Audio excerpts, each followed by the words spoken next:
Hi friends, இப்போ போயிட்டு இருக்கிற சிஎஸ்கே விசஸ் மும்பை மேட்சுக்கு முன்னாடி அனிருத் அவர்கள் தளபதியோட சாங்கை பெர்ஃபார்ம் பண்ணியிருக்காரு. லியோ படத்துல இருந்து பேட் ஆஸ் சாங் மட்டும் இல்லாம பீஸ்ட் படத்துல இருந்து அரேபிக் குத்து சாங்க்கும் பெர்ஃபார்ம் பண்ணியிருக்காரு. ஸோ அதை பார்க்க பயங்கரமா இருந்துச்சு. அதுவும் பேட் ஆஸ் சாங்கை பெர்ஃபார்ம் பண்ணும்போது மேல இருக்கிற டிவியில பாத்தீங்கன்னா தோனி பக்கத்திலேயே பிராக்டிஸ் பண்றதை காட்டினாங்க. ஸோ அதை பார்க்கும்போது பயங்கரமா இருந்துச்சு. அதே மாதிரி ஜெயிலர் படத்துல இருந்து ஹுக்கும் சாங்கை பெர்ஃபார்ம் பண்ணும்போதும் குஸ் பம்ப்ஸ்.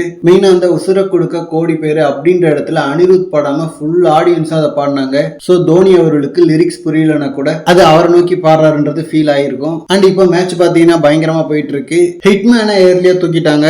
தென் அஸ்வின் அவரோட ஃபர்ஸ்ட் ஓவர்லயே வில் ஜாக்க தூக்குனது செம. பட் ஆனா அதுக்கப்புறம் இப்போ திலக் வர்மாவும் சூரியகுமாரும் பொழந்துட்டு இருக்காங்க. பட் அவர்களுக்கு நல்ல டோட்டல் செட் பண்ணட்டும், அப்பதான் மேட்ச் பார்க்க இன்ட்ரெஸ்டிங்கா இருக்கும். ஏன்னா ஐபிஎலோட ரொம்ப முக்கியமான ரெண்டு டீம் இதுதான். ஸோ அதுக்கேற்ற மாதிரியான ஒரு டஃப் பேட்டில் இருந்தா நல்லா இருக்கும். அண்ட் சிஎஸ்கே பொறுத்த வரைக்கும் பிளேயிங் லெவன்ல எதிர்பார்த்த மாதிரியே டெவன் கான்வே இல்ல. என்னதான் கான்வே சிஎஸ்கேவுக்கு பயங்கரமா பெர்ஃபார்ம் பண்ணியிருந்தாலும் இப்போ ரீசெண்ட் டைம்ல ரச்சின் ரவீந்திரா பயங்கர ஒரு ஃபார்ம்ல இருக்காரு. சாம்பியன் டிராஃபிலையுமே பயங்கரமா கலக்கி இருந்தாரு. ஸோ அதனால பிளேயிங் லெவன்ல அவரோட போயிருக்காங்க. அண்ட் அதே மாதிரி இன்னொரு பக்கம் பத்தீரானா பிளேயிங் லெவன்ல இல்ல.